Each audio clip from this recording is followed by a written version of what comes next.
Bonsoir tout le monde et bienvenue dans Grand Prix, votre émission 100% Formule 1 sur Next Gen Auto. On va revenir ensemble ce soir sur le Grand Prix de Singapour qui a eu lieu ce week-end sur le circuit de Marina Bay. C'était la 18e manche de la saison. Alors, il en reste encore 6 puisqu'on a une saison très très longue. C'est vrai que 18 manches, ça aurait été une saison complète il n'y a pas si longtemps que ça. Mais bon, une course remportée par Lando Norris devant Max Verstappen et Oscar Piastri.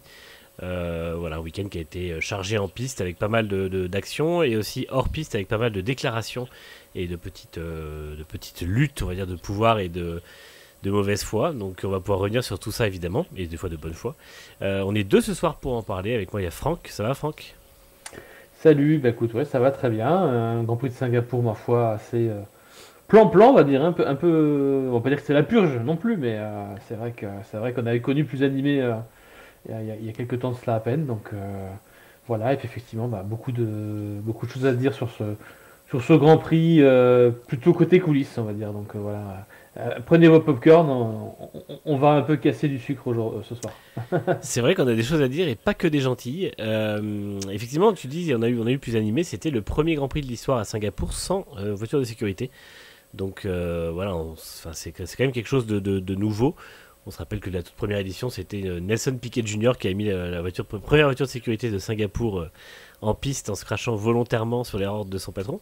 Mais en tout cas, pas de drama en course cette année. On a eu quelques petites choses, mais c'est vrai que c'était globalement une course beaucoup plus calme que ce à quoi on s'attendait. Il y a eu presque plus d'animation dans les séances d'essai, hein, comme ça reste Singapour, donc il y a toujours quand même quelques petites choses. Mais voilà, ça a été effectivement assez calme. Donc une victoire largement, bon, on va pouvoir commencer de toute façon directement dans le vif du sujet avec McLaren, hein, puisqu'une victoire de Lando Norris avec plus de 20 secondes d'avance, plus de 40 secondes d'avance sur son équipier aussi, qui termine troisième. Norris fait la pole, il gagne la course et il mène tous les tours. Il y a juste le meilleur tour qu'il n'a pas eu, on y reviendra un petit peu plus tard, puisque c'est Daniel Ricciardo qui l'a pris, sinon il aurait fait son premier grand chelem en carrière. Donc voilà, ça fait quand même une très très belle course. Et puis Oscar Piastri s'est qualifié 5ème après une petite erreur dans son tour rapide en qualif, et puis il est remonté jusqu'à la 3ème place, donc pour signer un podium, et plus que doublé, c'est surtout ça la grosse information, plus que doublé l'avance de McLaren au championnat constructeur sur Red Bull qui dépasse largement 40 points. Et donc là on voit une tendance de se dessiner, contrairement au championnat pilote où finalement McLaren et Norris surtout n'a pas tant gagné que ça.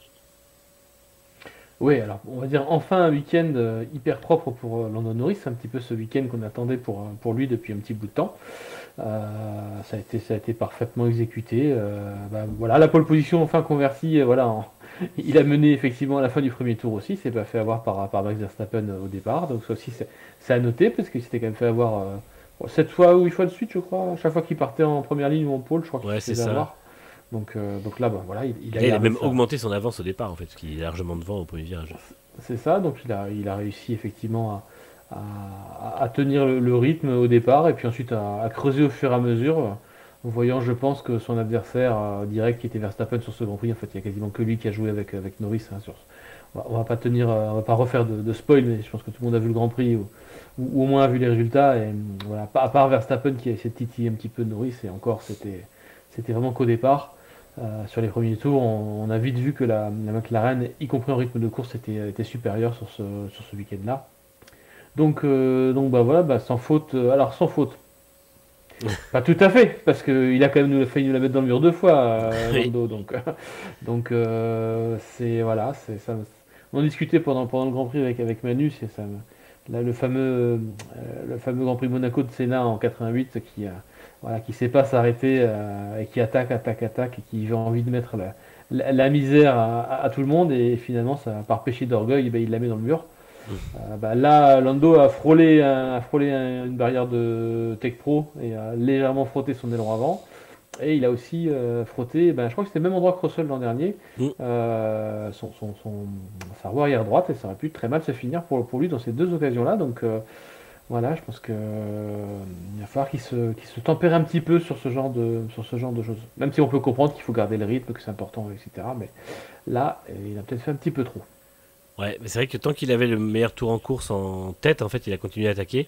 Alors c'est vrai qu'après ça a été un peu comme parce que Senna à l'époque avait dit que c'est parce qu'on lui avait demandé de ralentir que ça l'avait perturbé, mais au final Norris a très bien exécuté ensuite le ralentissement en fin de course où il a vraiment perdu 1 à 2 secondes par tour sans problème, en sachant qu'il en avait quasiment 30 d'avance à ce moment-là, donc il a pu vraiment prendre le temps de perdre du temps et gagner la course quand même. Mais c'est vrai que finalement, lui aussi, c'est une nouvelle étape dans sa carrière, c'est de découvrir comment on gère ses courses. Alors, il l'avait très bien fait à Zandvoort où il avait gagné avec beaucoup d'avance. Là, c'est quand même plus compliqué parce que c'est un circuit urbain, donc la moindre faute, ça peut être game over. C'est vrai qu'il y a c'est principalement sa faute où il abîme un peu son aileron il s'en est fallu de quelques centimètres finalement pour que sa course se termine là. Mais, mais voilà, c'est vrai que c'était assez impressionnant à voir, de le voir quand même maîtriser ça. Et puis au final, c'est quand même 25 points de plus. Et bon, alors, ça n'est que 7 de plus que Max Verstappen. C'est un peu là où ça pêche pour McLaren, c'est que finalement, ils espéraient faire une grosse opération, mais ils ont eu affaire à un Verstappen d'un très haut niveau, on y reviendra après. Et du coup, au championnat, ça cale un peu. C'est vrai qu'autant le championnat constructeur, désormais, ils sont ultra favoris et ils semblent largement partis pour le jeu de gagner. Autant le championnat pilote, à ce rythme-là, il faudrait beaucoup plus que 6 courses pour y arriver. Donc, et maintenant, Verstappen peut même se permettre de terminer deuxième derrière Norris tout le temps. Et globalement, terminer toujours derrière Norris, juste derrière lui, pour être champion. Donc, c'est un peu compliqué. C'est là qu'on voit l'intérêt d'Oscar Piastri, justement. C'est que avec la même voiture, il devrait être capable de signer le doublé. Alors, pareil, on dit ça aussi chez Red Bull, hein, avec Verstappen et Perez à l'époque, et c'était pas toujours le cas. Donc, heureusement qu'il y a encore un petit peu un facteur pilote dans tout ça, puisqu'on a une grille qui est ultra serrée. Donc c'est très intéressant à suivre. Sinon, si effectivement le classement des Grands Prix était uniquement dicté par les performances des voitures, je pense qu'on serait vite un peu ennuyé. Donc c'est bien qu'il y ait un peu ce facteur humain là. Mais c'est vrai que Lando aurait vraiment besoin que Oscar soit plus au niveau, se rate pas effectivement sur ce coup-là en qualification et puisse, avec son rythme de course, aller chercher quelque chose. Mais Lando, pour aussi dire, pour aussi ne pas dire merci à Charles Leclerc, qui avait une super voiture aussi, et qui se rate aussi en qualif, et qui avait le rythme de course, peut-être pas pour gagner, mais pour faire bien mieux, Deuxième. certainement la deuxième place. Donc je pense qu'effectivement, Lando va aussi un peu prier pour que Oscar, Charles, Carlos et compagnie se réveille un petit peu et se glisse entre lui Ouais. et Max, quoi. Et donc il y a un trou, hein, il y a un trou clairement qui est possible d'occuper. Donc effectivement, le titre de Lando, il va forcément dépendre de lui, évidemment. Il va dépendre, on en parlera aussi après des évolutions de Red Bull à Austin, Mm. mais il va aussi dépendre malheureusement aussi des autres équipes et des autres pilotes. Donc ouais, ça donne une fin de saison hyper intéressante. Euh, Attendons de voir, effectivement, c'est bien, ça se rapproche au fur et à mesure. Et on va pas tabler forcément tout le temps sur des doublés Norris Verstappen à chaque course, Non. parce qu'il y a pas mal d'autres protagonistes.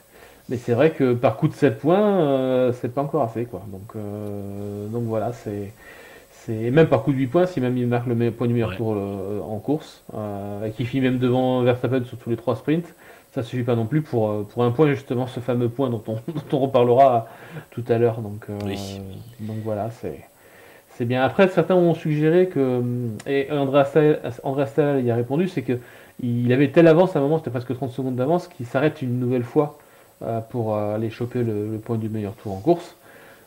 Clairement, Andrea Stella a dit que c'était pas du tout le jeu actuellement parce que ils en sont pas encore à compter au point par point et ce genre d'action là, c'est un risque toujours. Voiture bloquée au stand, roue bloquée, écrou qui veut pas s'en aller, Accident. c'est accident. Et puis vous n'êtes pas à l'abri effectivement qu'il y a une contre-attaque derrière de Perez ou d'une équipe qui n'est pas censée jouer mais qui s'appelle RBF1 pour aller, pour aller vous priver de ce meilleur tour là aussi. Donc voilà, c'est pas encore le jeu. Ça pourrait le devenir si ça se resserre énormément en fin de saison, mais pour l'instant, on n'est malheureusement pas à prendre un tel risque pour un point, quoi. C'est ça, hein, c'est vrai que ça serait un gros risque. Et c'est un peu la problématique pour McLaren, elle est un peu dans ce que tu dis, c'est-à-dire que on attend de Piastri qu'il soit plus devant. Le problème, c'est que les week-ends où il est vraiment très bon, il est aussi parfois devant Norris. Et Norris n'est pas toujours juste derrière. Donc en fait, pour mettre les consignes que McLaren voulait mettre en place, c'est même vraiment compliqué. Pour l'instant, ça ne s'est pas présenté une seule fois. À Monza, ils auraient pu lui offrir 3 points en le faisant terminer deuxième, Oui, mais à part ça, c'est vrai que ça ne s'est pas présenté. Pour la victoire en tout cas, et ça complique un peu la donne de McLaren. Bon, après, de toute façon, ils ont toujours été outsiders. À aucun moment, ils ont été favoris pour le titre pilote, parce qu'ils partaient avec un retard énorme et qu'ils ont toujours un gros retard. Donc ça reste compliqué. Mais alors, c'est vrai que c'est un peu toujours le scénario qu'on disait il y a 2 ou 3 courses. c'est que Norris n'a pas le droit à l'erreur. Lui, au premier abandon, bah, c'est fini pour le titre. Par contre, c'est vrai que si jamais, par exemple, Verstappen abandonnait et que Norris gagnait à Austin ou Mexico, on va dire, bah, ce serait vite relancé parce qu'il resterait plus de tant de points d'écart que ça. On serait à 37 points, je crois, 35 points. Donc, Non, moins, on sera à 52 moins 5, on sera à 27, ce serait presque à oui, l'équivalent d'une 27, victoire. oui, oui, c'est 52, pas 62. Donc voilà, effectivement. Donc à 25-0, on serait, pour le coup, ça jouerait très très vite. Donc c'est un peu ce que doit espérer McLaren aussi. Hein. C'est vraiment un week-end sans de Verstappen. Mais le problème, c'est que. Bah, alors c'est vrai que finalement, on peut rapidement passer à Red Bull parce que le problème, c'est que Verstappen n'a pas vraiment de week-end sans. Les mauvais week-ends sont plutôt liés à sa voiture. Et, On fera et peut-être juste la transition entre les deux sur le fait que McLaren a signé aujourd'hui oui, le responsable de la stratégie de Red Bull. Alors il l'annonce comme futur directeur sportif, mais sans date. Et Red Bull a vite contre-attaqué avec son porte-parole qui a dit mais Will Courtney, puisque c'est quand même de lui qu'il s'agit, c'est quand même une très très grosse prise du côté de McLaren qui avait déjà chopé Rob Marshall ouais, chez Red Bull, dit quand même non non mais il a encore un contrat jusqu'à mi-2026 et on compte bien ce qui reste. Donc c'est toujours pareil, hein, ça va être un jeu de négociation derrière sur les préavis, sur les libérations les sommes anticipées, tout d'argent. ça. Voilà, mais pour faire la transition effectivement entre McLaren et Red Bull, c'est parfait. Et ce qui prouve bien effectivement bah, que cette équipe Red Bull, elle est devenue voilà, à fuir, hein, clairement, hein, parce que Ouais, là, c'est. Il y a, à part Christian Horner, je veux dire, il reste plus grand monde. Et Jean-Pierre Lambiadze, on va dire, voilà, ouais, c'est ça. Hein. Et dans les Anna grandes. Schmidt, quoi. Et enfin, Ouais, Anna c'est Schmidt, elle a ça. la stratégie qui va sûrement prendre du galon parce qu'elle elle était responsable des stratégies en course, du coup. Mais Will Courtney faisait des fois le même travail qu'elle et des fois il était à sa place ou quoi. Ça peut arriver sur les disponibilités ou selon les missions qui étaient affectées à l'un et l'autre. Mais effectivement, après, il reste voilà, Pierre Waché à la technique et puis voilà, les autres qui sont dans la plupart des grands noms de Red Bull sont déjà partis ou vont partir, quoi. Donc. C'est assez compliqué pour eux et c'est vrai qu'alors bah là du coup le Grand Prix de Red Bull il est un peu symptomatique de ce que vit l'équipe depuis pas mal de temps. C'est-à-dire Verstappen termine deuxième, Sergio Perez termine dixième, Verstappen s'était qualifié deuxième, Perez s'était qualifié 13e et au final c'est même pas une bonne course pour Perez puisqu'il gagne ses trois places au départ, derrière il reste planté à la 10e place tout le long et, euh, et après l'éclaircie de Bakou bah, on retrouve déjà sur un circuit urbain pourtant, le Pérez qu'on espérait ne pas revoir tout de suite. En tout cas pour le bien de Red Bull et puis pour son bien à lui. Mais bah, Red Bull va de nouveau devoir lutter avec une seule voiture, a priori, si on en croit un petit peu ce week-end. Ouais, alors déjà, juste pour Perez, on va commencer par lui pour une fois. Mauvaise stratégie, effectivement, de Red Bull sur ce coup-là, je pense, parce Mm. qu'effectivement, il le laisse trop longtemps en dehors et Carlos Sainz l'a démontré, il valait mieux s'arrêter un peu plus tôt que les autres et profiter d'une piste libre derrière, même quitte à retomber très loin dans le peloton, hein, c'est pas tellement ça le problème. Mais comme vous êtes sûr de ne faire qu'un seul arrêt, autant profiter effectivement de tous ces tours sans aucune monoplace à chasser devant vous pour grappiller du temps, hein, clairement. Piste libre, ça joue énormément. Hein. Lando Norris disait que dès qu'il se retrouvait derrière un retardataire, c'était vraiment une horreur, tellement l'air sale joue Mm. à Singapour entre les murs et tout ça, ça a vraiment un effet important. Et donc voilà, Carlos Sainz, c'est comme ça aussi qu'il réussit à grappiller pas mal de place par rapport à sa position après le départ. Donc voilà. Donc là, il y a une petite erreur stratégique quand même de Red Bull qui lui coûte peut-être deux ou trois places à l'arrivée, donc je tiens quand même à le signaler. Mais bon, on n'est pas sur le Pérez des grands jours sur un circuit urbain, ce qui du coup m'amène à faire la transition sur Max Verstappen, qui je trouve a été absolument royal par Ouais, rapport à la voiture qu'il elle a a, été exceptionnelle. qui effectivement elle a sorti son grand Max Verstappen, parce que Singapour ça n'a jamais été sa tasse de thé, ça n'a jamais été facile pour Red Bull là-bas. La voiture, elle est toujours un peu de briques et de broc entre différentes solutions pour tenter de compenser les rebonds. Il y en avait encore. Je pense vraiment que c'est par ses qualités de pilotage qu'il a réussi à Mm. compenser un peu les faiblesses de la voiture ce week-end. Et c'est vraiment ça qui a mis un petit coup en plus par rapport à Perez. Voilà, donc là, je voulais juste vraiment saluer le pilotage de Max Verstappen ce soir parce qu'il a plus que limité les dégâts. Hein. Il Bien a, sûr. il a vraiment fait le meilleur résultat possible avec la voiture qu'il avait Mm. en profitant effectivement aussi, comme un petit peu on l'a dit, bah voilà, de l'erreur de Ferrari en qualification, notamment pour Leclerc, qui pouvait jouer, je pense, la deuxième place sans aucun problème en termes de rythme de course sur ce Grand Prix. Ouais, c'est vrai que bon, Verstappen, moi j'y reviendrai après. J'ai une question sur Perez dans le chat. Vardon qui demande pour Perez, Red Bull espérait peut-être une safety car. Je pense que déjà Red Bull espérait une Oui, meilleure qualification pour Perez au départ parce qu'en fait le plan c'était là c'est déjà un plan de secours quand tu en espères une safety car. Mais évidemment comme tous les pilotes qualifiés dans la deuxième moitié de peloton, le but c'était d'avoir une safety car pour essayer de faire un petit pari et avoir une opportunité quoi. c'est valable pour tous les pilotes qui ont fait durer leur premier relais. En fait, il fallait le faire durer jusqu'à éventuellement arriver à une voiture de sécurité. En fait, il fallait s'arrêter soit assez tôt, comme l'a fait Carlos Sainz, soit assez tard en tentant effectivement le pari de la voiture de sécurité. Mais s'arrêter entre les deux, en fait, n'a aucun sens parce que vous êtes un peu dans le flou de la stratégie, sans y gagner par rapport là où vous retombez après votre arrêt, et sans profiter d'une éventuelle voiture de sécurité après. Donc effectivement, soit il fallait s'arrêter très tôt, soit essayer de capitaliser sur une voiture de sécurité qui, pour la première fois, comme on l'a dit, n'est pas intervenue. Je crois qu'il n'y a pas eu de voiture de sécurité virtuelle, et je crois même qu'il n'y a pas eu de drapeau jaune, hein, Non, si je ne me trompe pas. Donc c'est quand même assez fou. Donc bravo, ils ont été à la hauteur, hein, tous ces pilotes, même si à la fin ils étaient quand même pas frais, hein, c'est vrai qu'à pour la la fin il y a plupart. eu à la fin je pense que l'absence de safety car du coup joue beaucoup dans ce genre de cas Oui, puisque quand il y a une safety car vu que c'est souvent beaucoup de choses à déblayer machin, il y a toujours 5 7 8 minutes voire 10 minutes de break où les pilotes ont le temps de se refroidir. Là ça a été à fond et et c'est un peu le problème. C'est vrai que pardon, dit Sargent est parti, c'est pour ça. C'est un petit peu méchant, mais pas forcément totalement faux. Mais surtout, oui, voilà, les pilotes étaient vraiment exténués à la fin. Piastri a comparé un peu ça au Qatar l'an dernier. Russell et Hamilton n'ont pas fait le point presse parce qu'ils étaient vraiment pas frais. Et même les pilotes qui ont normalement l'air bien frais en sortant de leur voiture, je pense à Norris, à Verstappen, Piastri ou Leclerc, étaient vraiment totalement rincés. Quoi. Donc, ah ouais, c'est 1h40 de sprint quasiment, parce que alors, les pneus tenaient vraiment bien le coup en plus, donc c'était ouais, des pour tours. attaquer, On a d'ailleurs j'ai vu d'ailleurs le relais de Verstappen sur la fin, son deuxième relais, c'est d'une métronomie oui, oui, incroyable. c'était Et fou. pour sortir ce genre de choses, ben voilà, il faut vraiment être. Et puis c'était pas des tours en 1,40 quoi, c'est pas, la pole était un peu moins d'une 30, c'était une 35, une 36 sur la fin, Mm. ça veut dire que ça envoie quand même assez fort quoi. Ça roulait fort, ouais. Et ça roulait fort avec 33 degrés dans l'air, ou 31, avec donc à peu près 50 degrés dans les cockpits, hein, parce qu'il y a le moteur qui est juste derrière, et avec 80% d'humidité. Donc c'est un cauchemar, en fait, tout simplement. C'est Et ça. bon, voilà, c'est vrai que c'était très compliqué. Bravo à tous les pilotes, évidemment, pour leur préparation. On ne répétera jamais à quel point ce sont d'incroyables athlètes. Et puis, effectivement, Juste chez Mercedes, il faudra qu'ils enlèvent un petit peu l'option au siège chauffant. oui, On sait que c'est une Mercedes, hein, c'est ça. pas besoin de le montrer à chaque Grand Prix. S'il n'y a pas de siège chauffant dans une Mercedes, pour une fois, c'est pas bien grave, hein. Mais en plus, normalement, une Mercedes qui a siège chauffant, elle a l'option siège ventilé aussi, donc ils auraient dû installer ça, parce que Ah, mais ça. ah, Il y c'est vrai avait que c'est... c'est le plafond budgétaire après, tu sais. Ah oui, merde. Fallait faire un choix. Ouais, je crois qu'il y aurait mieux rien du tout, du coup. C'est ça. Non, c'est vrai que là, c'est compliqué. C'est plusieurs courses où ils se plaignent de la chaleur, et là, ça les a bien mis Ah, dedans.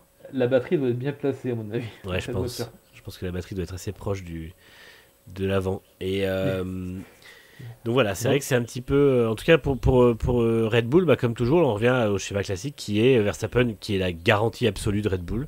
Il est toujours là, il fait pas d'erreur, même quand en qualif, il y a son tour qui est annulé puisqu'il passe sous les drapeaux jaunes de Sainz. Il se reset et puis il retourne faire un tour super rapide alors qu'il n'avait pas forcément une voiture qui méritait la première ligne. Donc ouais, il y a toujours ce côté où il arrive toujours à être quand même en symbiose avec sa machine, ce que n'arrive pas à faire Perez, et du coup il arrive toujours à grappiller comme ça un tour parfait, à un moment ou à un autre. Donc là-dessus c'est Verstappen, on n'est pas surpris qu'il soit excellent.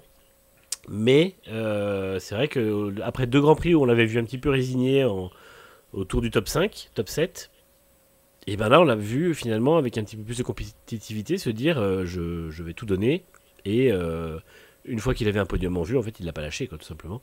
Donc là-dessus c'est vraiment quelque chose qui est assez impressionnant.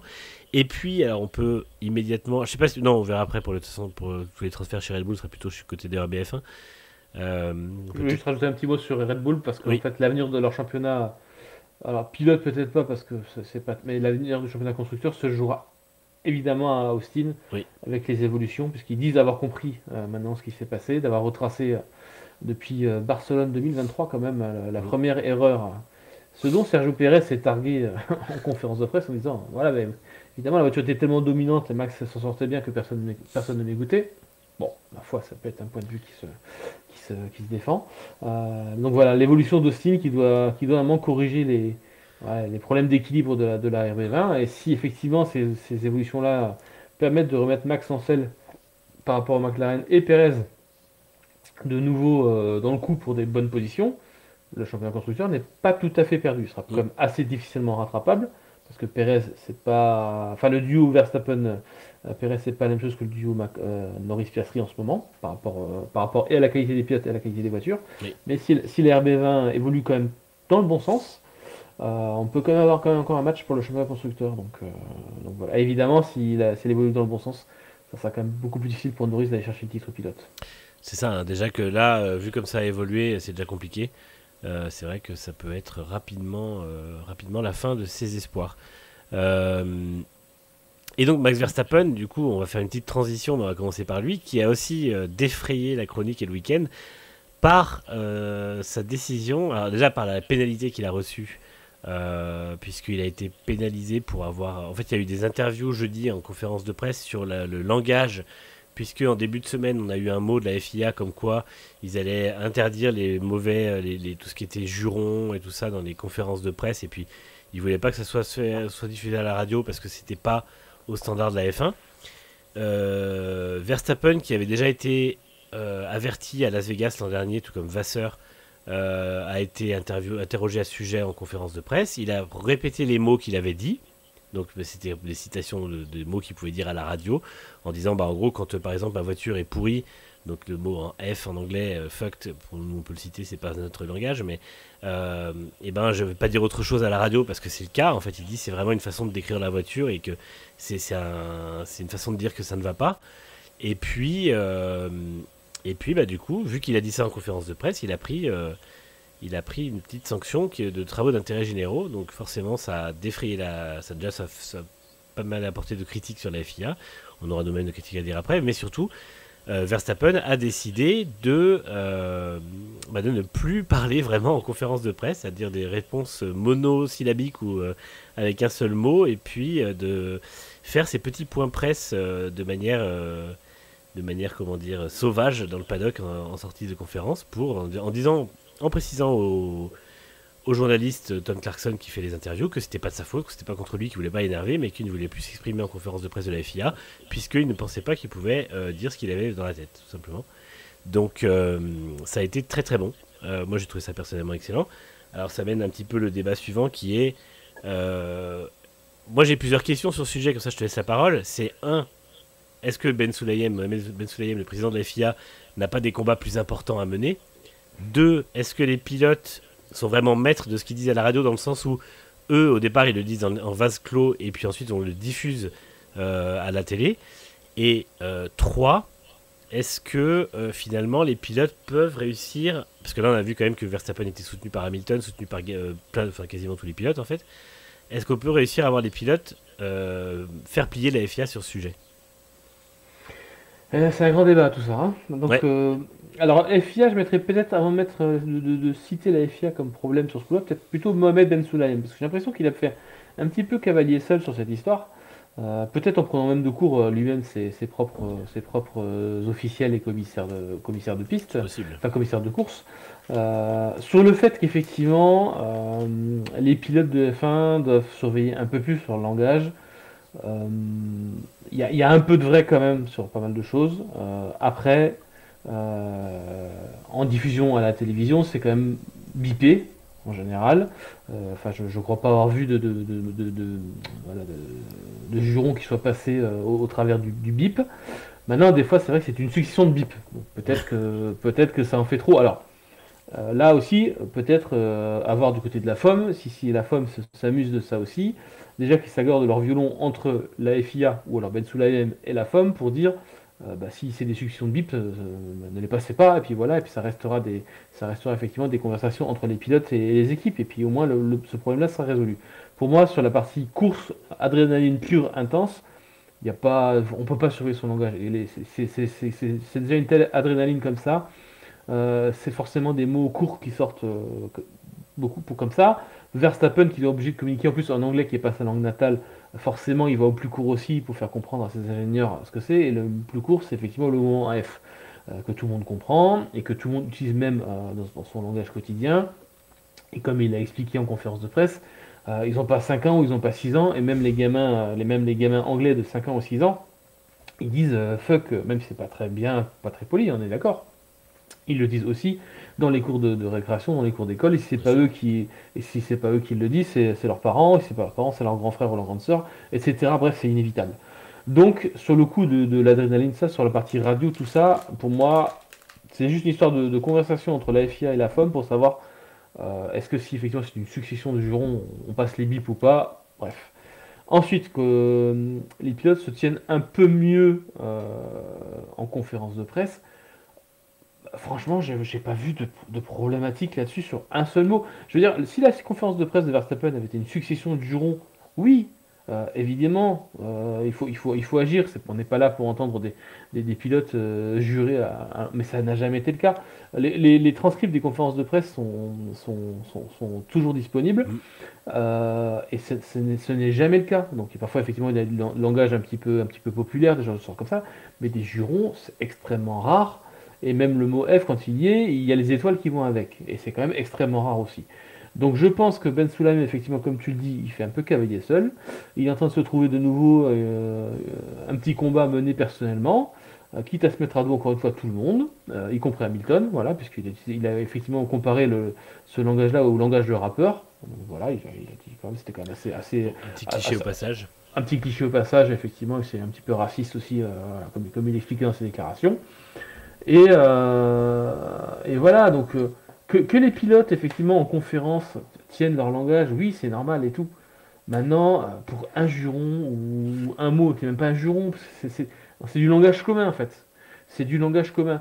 On n'est pas sur le retarded qu'avait utilisé Tsunoda à une époque, effectivement, où Pardon.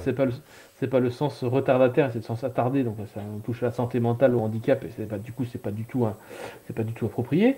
En plus, on n'est pas sur une attaque envers une personne, on est sur une attaque envers un objet, envers une situation, donc voilà, il n'y a rien de personnel dans tout ça. Et donc le GPDA, donc effectivement, l'association des pilotes de Grand Prix va se saisir effectivement de tout ça et clairement aller au front parce que même les commissaires de course ont sympathisé avec Verstappen lors de son audition en disant oui, bah, on nous a demandé d'appliquer ça, voilà, on sent vraiment qu'ils étaient obligés d'appliquer ce que Ben Sulayem leur a demandé quoi. Mm. Et donc magnifique Verstappen, magnifique réaction de Verstappen qui a effectivement boycotté par des réponses très laconiques les conférences de presse bah, du coup du samedi et du dimanche, comme il était dans le top 3 en qualif et top 3 en course, il était l'un des invités de cette conférence de presse qui suit ou le top 3 ou la qualif ou le podium. Vous avez toujours des questions de la part du présentateur, puis ensuite la question des journalistes. Et même aux journalistes, il a refusé de répondre dans cette salle en fait. Mm. Et lui qui a été le premier à critiquer les meetings avec les journalistes et les médias beaucoup trop nombreux et répétitifs pendant les week-ends, a décrété de son propre chef de tenir donc des meetings médias parallèles, juste en sortie de conférence avec les journalistes pour donner directement son vrai point de vue. Et donc voilà, donc en fait c'est vraiment un pied de nez à la FIA. Voilà, pour nous effectivement qui suivons la F1, qui nous basons aussi beaucoup sur ces déclarations-là pour vous apporter de l'information et des précisions sur une course, sur autre chose, c'est très important. Pour le grand public qui ne fait qu'éteindre sa télé après le Grand Prix et qui se contente de ça, pour lui c'est transparent, il n'a rien vu. Mm. Il n'est peut-être même pas au courant de cette affaire. Donc voilà, pour ceux qui suivent la F1 sur Internet, qui suivent un petit peu plus voilà, tout ça, effectivement, il y a matière à polémiquer. Pour les trois quarts des gens ou 90% des gens qui font que regarder la télé, ils n'auront jamais eu vent de cette histoire. Et donc, pour moi, je trouve que c'est absolument, voilà, encore une fois, un merdolino, si c'était l'émission appropriée, à Monsieur Ben Sulayem et à ses idées complètement débiles, où il cherche toujours à rajouter de l'huile sur le feu sur quelque chose qui n'a pas lieu d'être. Voilà, donc, moi j'ai dit, ça serait juste partie de l'intention on fait attention au langage à la radio, à ce qu'il diffuse pour pas donner le mauvais exemple. Ok, d'accord. On passe plus autant de bip, c'est un choix. Mais aller au-delà pour sanctionner un pilote juste pour un seul mot, comme ça en conférence de presse, non. Voilà, donc voilà, clairement Verstappen sur ce coup-là a 10 000% raison. Totalement d'accord. Moi, je voulais rajouter quand même parce que pour notre Sonneberg ami. siffle, nous dit. Ah, si quelqu'un d'autre a le même problème, moi j'ai rien du tout en retour. Oui, parce que nous, Euh, forcément, on est entre nous deux, donc on peut pas entendre. ouais. Mais oui, moi j'avais un petit message pour Monsieur Ben Sulayem, c'est que la seule fois où il a pris une Formule 1, il est monté dans une Formule 1, il a pris le départ, il l'a craché au bout de 20 mètres, et j'aurais aimé avoir sa radio à ce moment-là, savoir si quand il est sous adrénaline, lui, il reste poli et aimable, donc parce qu'au final c'est vraiment, c'est vraiment ridicule comme façon de voir les choses. Et encore une fois, la FIA a tellement de combats à mener. Il y a des combats sur la sécurité qui restent parce qu'on n'est jamais à la fin. Il y a des combats sur. Il y a la réécriture du règlement sportif qu'on attend toujours depuis 2021, qui était son grand chantier. Euh, il y a le fait que la FIA, c'est avant tout de l'automobile et pas du sport auto. Donc, Mohamed Ben Sulayem pourrait aussi aller voir un petit peu ce qui se passe du côté de la sécurité routière et ce genre de choses, comme le faisait beaucoup Jean Todt, puisque en fait, c'est ça le rôle premier du président de la FIA. Il y a le fait que son grand chantier, c'était le WRC et que le WRC est en train de mourir devant ses yeux et qu'apparemment, finalement, il s'en fout complètement. Euh, et au final, je pense qu'il s'est rendu compte que la F1 est beaucoup plus populaire que le reste des attributions qu'il a et il essaye de se montrer comme étant le patron de tout ça. Et donc on est typiquement sur une guerre de territoire et guerre d'ego avec quelqu'un qui essaie juste de montrer que c'est à lui que ça appartient et que c'est lui qui décide. Et vu qu'en fait, il n'y a pas grand-chose à décider sur le reste puisque tout roule globalement et que les décisions au quotidien en Formule 1, c'est pas à lui de les prendre, c'est au commissaire, et il décide de trouver des petits combats comme ça qui sont à mener pour lui, mais qui sont absolument ridicules. Euh, et moi, je trouve que, je suis très content que les pilotes aient l'air de pas vouloir faire les sanctions. Hamilton a clairement dit que si lui, on lui donnait les travaux d'intérêt l'intérêt général, pour avoir juré à la radio ou en conférence, il n'irait pas, il boycotterait la sanction. Il a dit qu'il espérait que Verstappen le ferait aussi. Et moi, je suis totalement d'accord avec eux. J'espère vraiment que ça va vite être oublié et enlevé, quoi, parce que je pense. Verstappen a juste dit à Hamilton, enfin il a dit, c'est facile pour lui de dire ça parce que c'est pas lui qui est puni, donc Oui, oui, c'est sûr, mais boycotter une sanction de la FIA, je suis pas sûr qu'il faudrait s'y hasarder tout de suite. D'ailleurs, je pense même que le commissaire qui n'a infligé qu'un travail d'intérêt général à Verstappen, c'est lui aussi pris une mise à pied parce que je pense que Ben Sulayem, il espérait bien un petit 25 000 euros d'amende, histoire de continuer à renflouer les caisses de la FIA. bah c'est ça, il y a un gala à Bakou à préparer, donc du coup, il ne sera pas à Bakou, j'imagine, mais. Non, c'est au Kenya cette année. Ah, c'est au Kenya, ah oui, non, c'était l'an dernier à Bakou. Oui. Autant pour moi. Mais c'est vrai que. Ouais, moi, c'est absolument ridicule.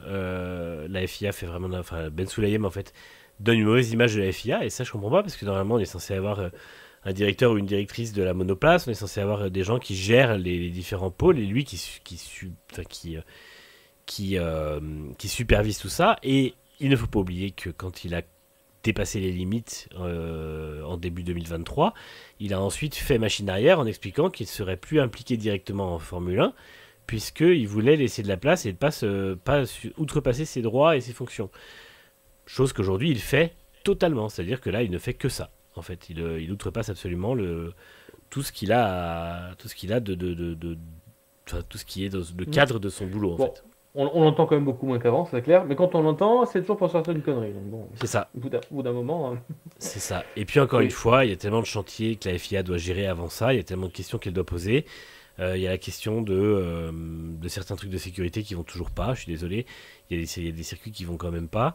Alors vraiment, si la FIA voulait, si Ben Sulayem a des combats à mener et qu'il a envie que les choses soient plus justes et plus droites dans le monde, parce que les gens disent fuck et que c'est pas beau, il peut aussi gérer par exemple le fait que au calendrier de la Formule 1, aujourd'hui, sur la moitié des circuits, ce sont des pays qui sont dans le dernier quart du classement des libertés individuelles, liberté de la presse. Ils vendent le cul de la Formule 1 pour aller en Azerbaïdjan où il se passe des guerres, pour aller en Arabie Saoudite où les gens sont mis en prison pour leur orientation sexuelle ou parce que ce sont des femmes et qu'elles n'ont pas de droits. Voilà, et en fait, si vraiment il a des combats sociaux à mener, on peut lui en faire une liste. Et puis, comme ça, il pourra ensuite aller les mener dans son coin. Parce que vraiment, je pense qu'il y a plus important que les pilotes qui, de temps en temps, disent fuck devant des conférences de presse qui, a priori, ne sont pas regardées par les enfants de 5 ans. Parce que je pense que finalement, les courses avec les radios, on n'entend pas très bien quand les pilotes disent fuck. Et au pire, c'est un pilote qui s'énerve à la radio parce qu'il a eu un problème. Et encore une fois, les conférences de presse sont diffusées exclusivement sur la télé britannique. Donc ça, c'est vrai que c'est effectivement le langage qui est utilisé. Mais encore une fois, je pense pas que les enfants de 6 ans regardent Sky après les Grands Prix ou les qualifs pour voir ce que les pilotes ont à dire. Donc Je suis même pas sûr que la conférence de presse soit diffusée sur la Sky. Si? je crois que si, il me semble. Si? D'accord. Ouais. Bon. Mais, mais en fait, surtout, et encore, c'est peut-être même plus le cas, parce que c'est diffusé sur la BBC avant, mais je sais pas si du coup ça a Ouais, duré ou pas. non, je crois pas, parce qu'ils ont quand même leur post show à eux, donc Ouais. ça rentrerait en conflit. Donc non, non, je crois qu'ils ne diffusent plus du tout. Hein. Donc voilà, Donc, donc en fait tout le monde s'en fout, et les seuls qui ont les transcripts de ces fucks, c'est nous, les gens qui vont sur le site de la FIA, ou les journalistes qui sont sur place, qui le voient, et en fait généralement, comme tu disais tout à l'heure, on a tous les transcripts de la FIA tout le temps, et il n'y a pas, enfin il n'y a jamais de pilotes qui disent fuck en conférence de presse en fait. c'est ça. Donc c'est absolument ridicule. Voilà, moi je suis totalement outré par cette façon de faire. On nous a La posé FI la question. On nous a juste posé la question, il se termine quand son mandat? Fin 2025, ça fera 4 ans du coup, puisqu'il a pris la succession de Jean Todt de fin 2021. Il faut maintenant espérer qu'il y ait quelqu'un d'autre qui se présente face à lui. Maintenant, on saura de la qualité de son candidat et des votes qu'aura pardon, pas son candidat, son opposant, Oui. si effectivement il était très apprécié au sein de la FIA, ou s'il y aura vraiment du dégagisme. Parce que certes, il a aussi fait de bonnes choses, entre guillemets, qui est de renflouer une partie des caisses, pas totalement, mais bon, en négociant un peu mieux avec la FOM et sur certaines choses, voilà. Mais à part ça, effectivement, en termes d'action, on n'a pas vu grand-chose, quoi. Je veux dire, il y a eu effectivement des choses dans certains pays, par contre sur la partie sécurité routière, genre de choses, qui était un peu le cheval de bataille de Jean Todt, ça a été assez limité. Donc ouais, ouais, ça sera très intéressant l'élection de la FIA l'année prochaine. S'il y a un opposant, s'il arrive à prendre dessus sur Ben Sulayem, ou si Ben Sulayem sera très largement conforté dans sa position, et de là nous dira effectivement à quel point il est soutenu ou pas, s'il irrite ou pas en interne, mais bon, on sait qu'il irrite quand même pas mal, puisqu'il a quand même pas mal de secrétaires et de directeurs divers et variés qui sont partis, après devenus même au bout de quelques mois seulement, ou quelques semaines. Voilà, je crois le mieux ça doit être 1 an, je crois, pour certains, donc voilà, ça va être très intéressant à suivre l'année prochaine, je pense. Netflix pourrait faire une émission d'ailleurs, je pense là-dessus, ça serait Ouais, pas mal. ça c'est certain. Et moi, ce qui m'inquiète un peu, puisqu'en fait, je pars du principe que ce serait une bonne chose qu'il s'en aille, mais ce qui m'inquiète un peu, c'est que même s'il a de l'opposition en interne sur les hauts rangs de la FIA, il est très populaire au niveau des présidents de clubs nationaux. Oui. Et j'ai peur que le soutien vienne de là et que ça permette de le garder en fait. Il y a beaucoup de clubs, effectivement, Asie, Moyen-Orient, Afrique, où il est effectivement très très soutenu. Donc, et Ouais, Même Amérique du Sud. Donc, ça fait énormément déjà de votes en sa faveur. Donc, c'est ça, hein. on va rappeler Harry Vatanen, il voulait être président de la FIA, il n'a jamais Par réussi. exemple. Par exemple, ça serait bien. Non, mais c'est vrai qu'il y aurait plein de candidats qui pourraient être très bien, mais ouais. On va envoyer Paul sinon, parce qu'il n'a rien à faire en ce moment. Allez, qu'il aille se pencher sur ce règlement technique un peu. C'est ça. Et puis qu'il laisse les pilotes tranquilles. Non, mais voilà, c'est vrai que c'est. Alors, oui, effectivement, comme le disait Hamilton Le Cire dans le chat, qui poste pour la première fois, bienvenue à toi. Enfin, qui a posté ça pour la première fois. La FIA elle-même les maillets, vous savez bien que quel que soit le milieu, dès que c'est public, il faut avoir un langage sans juron. Ben Sulayem suit les ordres. Alors, oui, le fait que les gens veulent un truc sans juron quand c'est public, c'est vrai. Spécialement les diffuseurs télé, mais Ben Sulayem ne suit les ordres de personne. Ben Sulayem, il est en haut de la pyramide. Donc, c'est. En fait, si jamais vraiment il y a quelque chose qui lui déplaît, au pire, il explique à la FOM qu'il ne faut pas diffuser, ou les diffuseurs se penchent sur le problème avec la FOM pour savoir ce qui est diffusé, etc. Mais le, les conférences de presse, vu qu'elles ne sont pas diffusées à la télé, déjà, lui, enfin, c'est que un truc de la FIA et ça tourne en vase clos sur FIA, FOM. Et après c'est juste ça, quoi. Donc, il n'y a pas de. Il répond à aucun ordre, en fait, Ben Sulayem. Il est au sommet de la chaîne alimentaire au niveau FIA, et du coup, les décisions qu'il prend et les combats qu'il mène, ce sont les siens et juste les siens. Et ça, faut bien s'en rendre compte. Et pour conclure juste sur le sujet, parce que ça a quand même peut avoir, comme dit, très répercussion, c'est une des raisons, un des facteurs, une des clés qui pourrait aussi forcer Max Verstappen à se détourner de la F1, puisque lui, la F1 trop tendre, c'est pas trop son truc, donc s'il peut pas être lui-même et porter ses idées, ses opinions et ce qu'il a à dire, ça le détournera encore plus vite de ce sport, puisque comme il a souvent dit, il a bien d'autres choses en vue que la F1 après sa carrière, qui normalement va au moins jusqu'en 2028, mais bon, quand quand on sait ce qu'est l'équipe Red Bull, c'est peut-être encore moins sûr. Donc voilà, il a Le Mans, il a du GT, il a plein d'autres choses à faire, il a envie de faire plein de trucs, ce garçon. Donc c'est bien de ne pas penser que F1 aussi dès le départ, et pas s'accrocher à son baquet, même si je pense que Mm. s'il a envie de rester jusqu'à 40 ans, il aura certainement s'il a l'envie, il aura certainement le talent pour le faire, mais s'il a aussi envie de faire autre chose, c'est parfaitement compréhensible. Et donc, effectivement, ce genre de polémique à 3 francs 6 sous, désolé pour l'expression d'avant-guerre, mais voilà, c'est juste pitoyable. Ça fait un peu de clics, ça fait un peu d'audience, ça fait un peu ramener des internautes, mais ouais, ça anime un petit peu les coulisses. Mais voilà, je pense qu'à Austin, j'espère que ça sera éteint. Que GPDA aura pu mettre son petit grain de sel là-dedans et que tout le monde aura retrouvé ses esprits, notamment Ben Sulayem. Sachant que a priori, les pilotes, je sais plus qui en a parlé, mais quand le premier a dit qu'il avait été, quand Verstappen, je crois, a dit sur le groupe WhatsApp qu'il avait été sanctionné pour ça, ils étaient tous outrés et apparemment ils sont tous un peu foutus de la gueule de la FIA en disant mais c'est n'importe quoi. Donc je pense que si la FIA va trop loin, à mon avis, les pilotes vont se rebeller. Et alors certes, ils ont fait plier sur pas mal de choses récemment, mais au bout d'un moment, il faut bien qu'ils se rendent compte que les pilotes ne plieront pas sur tout. Que des grèves ça pourrait arriver, quelque chose comme ça pourrait arriver. Et même si le cadre aujourd'hui réglementaire autour des pilotes est fait pour qu'il n'ait pas vraiment le droit de s'opposer à ce qui est fait au niveau des fédérations et de la F1, enfin de la FOM et tout ça, je pense qu'il ne faut pas non plus qu'ils imaginent que les pilotes ont une patience illimitée, quoi. Ah, t'imagines une petite grève à Austin, tout le monde se met d'accord pour pas courir, et puis finalement Lando Norris prend le départ tout seul, et il met 25 points dans la vue à Verstappen. Dernier moment, il met sa voiture sur la grille. Ça serait bon, ça. Ouais, Bon. la trahison ultime. Non mais Norris lui aussi était un peu gavé par tout ça parce qu'il a dit que c'était ridicule. C'est ça. En fait, il n'y a aucun pilote qui va être d'accord avec la FIA et ça faut bien qu'il s'en rende compte. Ben Sulayem, c'est que là, il mène son combat tout seul, quoi. Hier, j'ai bien aimé d'ailleurs le petit tacle de Piastri dans la cool room qui dit à Lando, et si tu aurais dû décrire sans utiliser de juron ton petit moment chaud avec les, avec les barrières. Et il a dit fun. Ouais, c'est Voilà. ça. Fun. D'ailleurs, Verstappen s'est amusé en lui disant tu aurais dû lâcher les freins comme ça pour que la voiture finisse dans le mur. Donc voilà, en fait, c'est. Ah non, je pense pas que c'était un mauvais conseil. Parce que quand tu relâches les freins, tu retrouves du train avant. Pour Ah pouvoir oui, tourner- ouais, mais là, en fait, je tourner pense plus qu'il vite. aurait repris un peu trop de vitesse. En fait, s'il avait relâché au moment où il était très près du mur, je pense que. Ouais, non, je pense pas que c'était malveillant le commentaire. Ouais, tu crois? Non, je pensais Oui. je pensais que c'était une blague, mais parce que c'est vrai que bon, après, enfin, je pense qu'il aurait fallu qu'il lâche bien plus tôt dans le Oui. virage pour que ça passe. Donc voilà, pour la FIA, c'est fait, hein, c'est un petit peu tendu. On verra si ça a des suites sur la saison, parce que c'est vrai que là, du coup, si c'est un peu comme les piercings, comme les boxers et tout ça, qui étaient des combats un peu ridicules, mais un peu plus justifiés, parce qu'il y a quand même des raisons de sécurité autour de ça, ça devrait se prolonger sur quelques courses.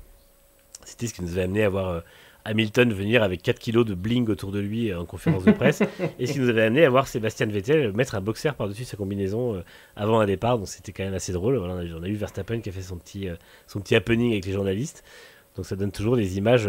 C'est vrai que pour le coup, les pilotes qui sont un peu forte-tête comme ça auprès de la FIA et des règles un peu débiles, c'est toujours marrant. Mais bon. Ah, le prono, c'est quoi? C'est Ben Sulayem qui va imposer des réponses d'au moins 100 mots pour chaque question dans la conférence de presse de la FIA.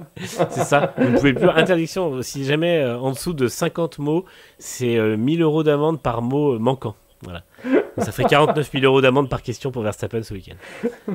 Non, mais c'est un peu ridicule. MBS, c'est Musk avec Twitter. Oui, bah en fait, des fois, il y a un peu cette idée-là où il a une idée dans la tête et puis il y va tout seul, quoi. Il fonce dedans, mais sans réfléchir au bien fondé de ses idées et sans réfléchir au fait que c'est n'importe quoi, tout simplement. On va passer à Mercedes, alors Mercedes qui a vécu un week-end. C'est pas la seule équipe pour laquelle je vais faire ce commentaire, mais qui a vécu un week-end en deux parties vraiment. C'est-à-dire qu'ils ont fait des qualifs où ils étaient 3e et 4e. Et puis en course, 4e et 6e, et ils étaient juste trop lents. Ce qu'ont dit tout le monde, les pilotes, Wolf, Chauvelin, je crois. Non, c'est pas Chauvelin qui l'a dit. Mais tout le monde a dit en fait que la voiture était trop lente en course. Et puis encore une fois, les difficultés à exploiter les pneus comme à Bakou, avec un train qui va beaucoup mieux que l'autre, et puis une incompréhension de comment mettre la voiture dans la bonne fenêtre, quoi. Même le siège chauffant a dit que la voiture était trop lente. C'est ça. Et il l'avait enlevé pour le dimanche, puis ça n'a pas suffi. C'est ça. Non, bah, Mercedes. Bon, alors, Ils sont un peu comme Red Bull d'ailleurs, un petit peu entre les deux sur leur solution de plancher là. Oui. C'est un petit peu ça qui les freine. Donc le plancher de Spa, lui, il a été complètement oublié. Et il y aura vraiment un tout nouveau plancher à Austin qui doit vraiment rétablir la situation. Au moins de ce côté équilibre, ce genre de choses. Après, le problème de Mercedes, ça a toujours été la gestion des températures de pneus. Les températures notamment du train arrière en surface. Ils n'ont jamais réussi à trouver je veux dire, une certaine constance sur une saison ou même sur plusieurs courses d'affilée où ils s'en sortaient bien. Soit ils sont dans la fenêtre et ça vole, soit ils sont pas dans la fenêtre et ils sont lents. Donc c'est encore une fois ça qui a été leur problème ce week-end. C'est qu'effectivement sur un tour rapide, ben voilà, ça marchait plutôt bien. Par contre en course, effectivement, avec le rythme surtout qu'il y avait, parce qu'il y avait un gros rythme aussi, bah forcément ça surchauffait aussi derrière avec les gommes. La dégradation, forcément ça allait moins bien. Le grip était pas là. Et voilà, donc est-ce qu'ils peuvent réussir à retrouver une température de surface plus conforme avec un plancher qui génère un appui peut-être plus sain? Ça peut être aussi un effet positif, le cercle vertueux Mm. dont on parle parfois.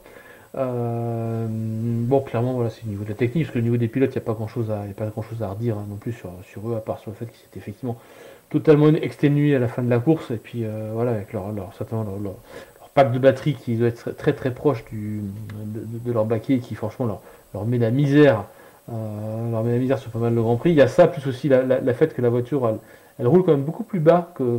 que d'autres, et qu'effectivement les frottements du plancher et les patins titane, ça génère aussi de la chaleur et ça ne va pas aider non plus, effectivement, en termes de refroidissement. Donc voilà, il y a pas mal de petites choses effectivement encore à revoir chez Mercedes. La spirale positive qu'il y avait eu avant la pause estivale ne s'est pas encore, voilà, ne s'est pas encore confirmé sur la suite. Mais voilà, on sent effectivement que bon, il y a des idées de pourquoi ça va pas. Donc là, pareil, hein, ça va être, c'est crucial pour eux, c'est Austin. Mm. Austin va être crucial pour Red Bull pour le championnat. Et pour le championnat et pour la suite. Et pour Mercedes, ça va être pareil, c'est pour le championnat, même s'ils le visent un peu moins, mais aussi pour la suite, pour 2025, parce C'est tout que ça. voilà, comprendre la Red Bull maintenant et comprendre la Mercedes maintenant à Austin, c'est effectivement lancer une bonne trajectoire pour 2025 qui sera normalement consacrée en termes de développement quasiment qu'à 2026. Si vous Mm. voulez. Donc c'est vraiment Austin à ne pas louper. Ça va être vraiment un circuit très intéressant. D'autant plus que cette année, normalement, je crois qu'il était complètement resurfacé, que les boss qu'on a connus normalement ne seront pas présentes. Donc avec tous ces enchaînements de virages, on serait pas très loin d'une sorte de Silverstone, hein, presque, hein, Oui. en termes de rapidité. Donc ça peut être vraiment très très intéressant comme benchmark pour Red Bull et pour Mercedes.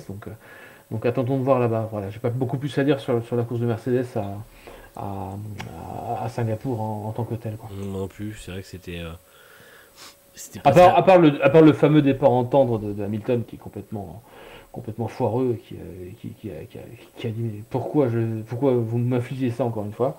Il avait milité jusqu'au dernier moment. Je crois que c'est un texte que tu dois préparer, Manu d'ailleurs, Oui. pour demain. Il a quand même milité pour absolument pas du tout partir des temps. Finalement, ça lui a été imposé et forcément, ça a été la mauvaise stratégie. Donc voilà, il était vraiment mécontent de ça. Oui. Alors Hamilton Le Cire demande, sujet qui fâche, que pensez-vous des stratégies puisque douteuses des grilles quand il s'agit d'Hamilton, sabotage ou pas? Sabotage non. Jamais une équipe de Formule 1 sabotera un pilote puisqu'elle sabote aussi une de ses voitures et on ne sabote pas une voiture quand on met 135 millions d'euros par an dans un programme, hein, tout simplement. Donc ça, non, il n'y a pas de sabotage. Par contre, effectivement, il y a des mauvaises décisions. Ce qui peut venir, par exemple, d'optimisme ou de mauvaise vision des choses de la part de certains de ces ingénieurs, par exemple, de corrélation entre ce que voient les ingénieurs de Mercedes ou les ingénieurs de Pirelli, et puis ça peut faire des choses qui font qu'il n'y a pas de bon, enfin que ça fait pas une bonne stratégie à la fin et que ça fait une erreur effectivement. Mais faut pas oublier que c'est de la Formule 1, donc il n'y a pas non plus c'est pas une science exacte, jamais. Il n'y a pas de choses prédéfinies et il y a toujours, avec le recul, on se dit toujours que c'était une mauvaise idée, mais des fois avec le recul, on se dit que c'est une très bonne idée aussi. Et au final, je pense qu'ils sont beaucoup plus, ils sont peut-être plus, comment dire, ils prennent plus de risques que ceux de Russell. Mais après, à part ça, je pense qu'il n'y a pas de différence. Il n'y a pas de différence. Enfin, il n'y a pas de sabotage, il n'y a rien de volontaire, quoi. Par contre, effectivement, Lambeau Diablo demande est-ce que tout peut être bouleversé à partir d'Austin. Alors ça, c'est possible. Bouleversé, pas vraiment, parce que de toute façon, il y aura toujours des écarts très faibles Et du coup, on aura sûrement une hiérarchie qui continuera d'évoluer de Grand Prix en Grand Prix. Mais Tout le monde aura des évolutions aussi, tout le c'est monde ça. quasiment. Parce qu'il y a il y a un trou d'un mois pendant lequel les usines ne ferment pas. Voilà. Et tout le monde va déployer ses dernières évolutions à Austin. Donc effectivement, ça peut bouleverser en tout cas aussi sur un Grand Prix, le temps de comprendre les évolutions aussi. Donc Tout à c'est fait. pas dit non plus qu'une évolution qui ne marche pas à Austin ne fonctionne pas ensuite, c'est juste peut-être aussi le temps de la comprendre aussi. Donc voilà, si en plus Austin s'est trempé par exemple le premier jour, ce qui n'est pas impossible, hein, Ouais, on peut avoir, ça arrive souvent. ça fait une journée d'essai complètement voilà, ruinée par la pluie, ça peut mettre les positions, après, des positions très délicates en termes de réglage pour des pièces qu'on ne connaît pas. Tout à fait. Du coup, ça peut être effectivement. Ça peut être compliqué. C'est pour ça qu'il n'y aura pas de hiérarchie définie sur toutes les courses. En plus, on a des circuits très différents qui arrivent, puisqu'on a Austin, Mexico, le Brésil. Après, on a Las Vegas, Qatar, Abu Dhabi. Donc, c'est vraiment il y a quasiment que des tracés très différents. Si on compte tracé plus asphalte, plus dénivelé, plus boss, etc. Plus Et altitude, plus altitude. Et au final, on va se retrouver avec des conditions très différentes à chaque fois, des pneus à mettre en fonctionnement dans des conditions très différentes. Donc en fait, toute la fin de saison va être assez imprévisible. Là-dessus, il n'y a pas de doute. Mais effectivement, après, je pense qu'Hamilton, là, c'est juste qu'il y a eu une grosse erreur. Et puis en fait, ils sont partis avec le mauvais train de pneus. Ils l'ont fait rentrer au mauvais moment. Enfin, au bout d'un moment, il y a aussi cette espèce de loi des séries où tu essayes de faire mieux. Et puis en fait, tu fais encore pire. Et puis voilà. Mais bon, après, c'est les équipes qui font ça. Et ouais, ils ont essayé de s'inspirer sur des stratégies qui ont peut marcher de manière similaire sur des circuits urbains comme Monaco ou autres, mais bon, ça, voilà, c'est un pari qui a pas fonctionné. C'est comme ça. Mais Hamilton a dit, voilà, ce genre de stratégie un peu décalée, on le fait quand on a deux voitures qui sont pas du tout sur les mêmes positions de grille. Et mm, quand vous avez deux voitures qui sont à peu près au même niveau sur la grille, il faut partir sur la stratégie optimale dès le départ. Et celle-ci, elle était extrêmement claire là, pour le coup. À moins d'avoir vraiment de la chance dans une voiture de sécurité, au bout de 10-12 tours, vous êtes parti entendre, tant mieux. Vous avez pu en profiter peut-être un petit peu si vous avez pu attaquer. Mais à part ça, à part cette stratégie-là, dans aucun cas, là, le tendre n'était à favoriser au départ, quoi.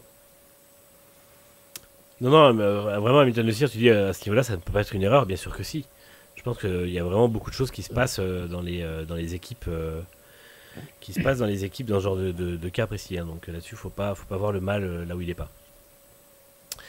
Il reste bien 3 sprints, effectivement. Il reste Austin, le Brésil et le Qatar. Hein. Donc on aura trois week-ends assez chargés en termes de préparation pour les équipes aussi. Ah oui, Austin est un sprint, c'est vrai. Ouais, ouais, tout à fait. Ah Donc ça oui, donc c'est en plus, pour comprendre les évolutions, c'est encore moins facile, effectivement. ouais, c'est ça. Hein. Là les évolutions, ils vont les faire sur un week-end de sprint et un week-end en altitude où l'appui aéro est vachement différent et la performance aéro est vachement différente de ce que sont les voitures habituellement. Donc ça va être compliqué, je pense. Mm. Euh, voilà, pour moi, j'ai pas grand-chose de plus à dire sur Mercedes. Non. On va pouvoir passer à Ferrari, qui alors, comme Mercedes, a connu un week-end en 2 parties avec une qualification totalement ratée parce que Charles Leclerc a perdu son tour parce qu'il n'avait pas la température dans les pneus, il a fait une erreur, donc il a eu son temps annulé. Et puis Carlos Sainz a eu un accident. Et, euh, et voilà, donc on pensait que le week-end était un peu foutu pour eux, hein, parce qu'ils n'avaient pas l'air non plus en énorme forme, même si le vendredi a été prometteur. Et puis finalement, belle remontée quand même de Charles Leclerc qui termine 5ème, Carlos Sainz 7ème. Ils ont sauvé les meubles, on va dire, pour marquer quelques points, mais voilà, c'est un peu compliqué. Alors, Leclerc s'est plaint d'une grosse chute en température sur son tour de qualif. Il a dit qu'il lui manquait 10-12 degrés. En vérité, le lendemain, il a quand même dit que c'était lui qui avait vraiment pas un bon pilotage et qu'il pensait qu'il n'avait pas mis les pneus en température. Donc en fait, je pense pas qu'il y ait d'explication à avoir avec la température. Je pense qu'il y a eu un mauvais feeling et des pneus un peu plus froids, mais c'était pas la catastrophe qu'il disait au niveau des pneus. C'est aussi lui qui a pas été au niveau. Il a dit donc. Je pense Oui, que il c'était a un été peu plus un ça. petit peu trop tendre dans le tour de chauffe, en fait. Ouais, Parce que les couvertures chauffantes étaient toutes à la même température, donc les pneus sont sortis à la bonne température aussi. Donc, de ce côté-là, il n'y a pas de souci du côté de Ferrari, effectivement. Il n'y a peut-être pas assez attaqué dans son tour de chauffe. Après, toujours pareil, hein, le tour de chauffe à Singapour, il est long. Hein, mm, enfin, même s'il est plus court cette année, enfin, depuis l'an dernier, avec une des chicanes qui a sauté, donc on tourne plutôt en 1,30 qu'en 1,40. Mais bon, il faut quand même réussir à bien les chauffer. Et comme il y a des longues lignes droites, quand même, et plus la ligne droite est longue et plus ça refroidit le pneu. C'est pas toujours évident non plus. Ouais, effectivement, il les a mal chauffés. Et voilà, donc ça a pris d'ailleurs Leclerc par surprise de son côté. Et Sainz aussi, voilà, puisque Sainz aussi qui lui se loupe aussi. Alors, son pneu certes peut-être pas assez chaud, mais peut-être aussi surtout en voulant laisser passer effectivement une voiture qui allait plus vite, il s'est quand même mis un peu trop peut-être je pense dans la poussière et dans les débris de gomme sur le côté gauche. Et quand il a attaqué ce double gauche qui lance sur la ligne droite, je pense qu'effectivement et peut-être la Ouais. température qui a chuté et peut-être un peu de poussière, un peu de débris sur les pneus, ont fait que ça a vite décroché quoi. La première Donc bosse, voilà, l'arrière est parti, hein, de toute façon. Donc, c'est ça. Donc voilà, c'était un petit peu voilà une histoire de gomme hein, chez Ferrari en qualification. Par contre, en course, le rythme, très il bon. Hein. était très très bon. Donc faut pas, voilà, c'est des tout petits riens, comme dit Vasseur, c'est des tout petits riens qui font que bah, voilà, vous vous retrouvez de héros à zéro, de zéro à héros en peu de chance, en peu de temps. Et là, d'une journée à l'autre, en fait, on se rend compte que Leclerc avait le rythme de course pas loin de Norris et meilleur que Verstappen. Donc voilà, en partant à une bonne place, ben, il aurait peut-être pu embêter Norris en tout cas l'embêter au niveau de la stratégie, ça c'est sûr. L'embêter après au niveau de la victoire, je suis pas certain. Mais c'est pareil, on ne sait pas comment évolue Leclerc s'il avait roulé plus haut. Oui. Mais voilà, ça reste un très très bon niveau pour global chez Ferrari, même si sur cette course-là, ils se sont loupés, mais ils ont quand même bien réussi à rattraper pas mal de points en course quand même. Oui. Enfin, limiter les dégâts, on va dire. Voilà. Et comme tu disais au chapitre McLaren, s'il n'y avait pas eu cette erreur en qualif, Leclerc aurait sûrement été un facteur pour que Norris reprenne plus de points à Verstappen pendant cette course. Et Exactement. finalement, c'est là aussi que ça se joue sur des petites choses comme ça. Voilà pour Ferrari. Après, hors piste, il ne s'est pas passé grand chose. Hein. Pour le coup, le week-end a été plutôt calme. Donc c'est vrai que je pense que pour eux, c'était pas trop mal. Aston Martin, alors là, c'est pareil. Là, on a eu un week-end en deux parties, mais c'est d'un côté Alonso et de l'autre Stroll. C'est-à-dire qu'Alonso se montre un peu tout le temps en Q3 et puis il fait des points en course. Et puis Stroll, c'est élimination en Q1. Et puis une 14e place à l'arrivée. Il était juste pas là en fait, hein, tout simplement. Ouais. Alors que Stroll était bien présent, quand même bien derrière Alonso depuis pas mal de Grands Prix quand même, hein. Il va Oui, même voir même le titiller là, effectivement, sur ce Grand Prix-là, il a décroché. En fait, c'était un peu comme on l'avait dit au moment de Monaco, où Stroll n'a jamais été à l'aise à Monaco, et cette Mhm. année il l'était, ce qui avait surpris tout le monde. Donc du coup, on s'attendait pas à ce qu'il soit décroché sur un circuit urbain comme ça. Mais ouais, si, là, il a été vraiment décroché, mais voilà, il a dit clairement, il n'a jamais trouvé les bons réglages, il n'a Non. jamais trouvé l'équilibre de sa voiture. Un peu comme Perez en fait, par rapport à Verstappen. Pas le bon réglage, pas le bon équilibre, voiture qui le chahutait un peu plus que celle d'Alonso. Pareil, je pense qu'Alonso s'y est un peu surpiloté, mais dans son coin, hein, c'est toujours pareil, c'est que l'Aston a un peu trop décroché pour embêter les quatre top teams et encore un petit peu devant grâce à Alonso, Oui. euh, les autres dans le peloton. Donc du coup, ça nous fait un Alonso qui fait un peu une course un peu en solitaire, ce qu'on a quasiment pas vu en fait Non. à Comme la à télé. Bakou, hein, il fait un super C'est résultat, ça, mais on le voit pas. c'est ça. Donc c'est le meilleur des autres et dans l'anonymat un petit peu. Mhm. C'est dommage parce qu'il fait effectivement il fait le job encore une fois. Bah, Donc c'est voilà, ça. il doit lui tarder d'arriver à 2026, je pense, Ouais, sûrement. Ouais. Bah, surtout et qu'il d'avoir il marque 12 points en deux courses, donc pour lui, ce c'est double ça. header, comme on dit, est totalement réussi. Aston de toute façon n'a rien à jouer, donc ils sont Non. très très loin devant tous les autres et très loin derrière le top 4.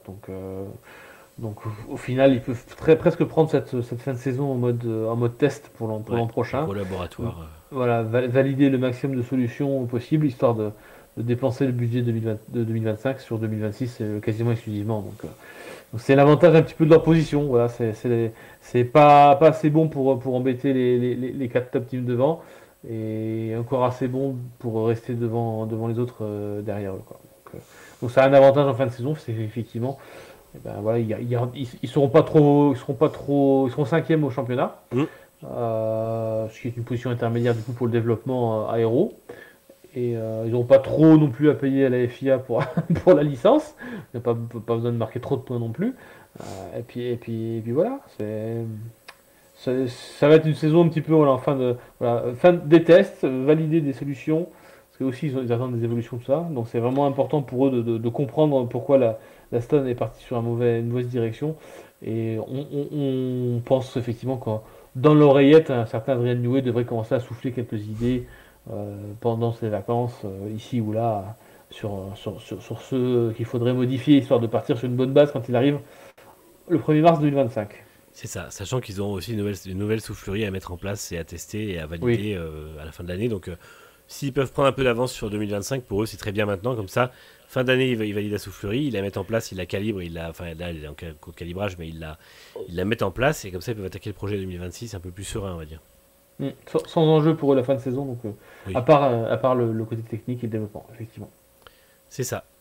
En parlant d'Aston, vous pensez qu'elle peut jouer le titre dès l'an prochain avec l'avenue New Way? Non, New Way, il vient pour Non. bosser sur le projet 2026. Hein. L'an prochain, il y aura pas de miracle du côté d'Aston. Ce sera toujours même chose. Il y aura très très peu de crédits de toute façon alloués au développement de la voiture 2025. Mm.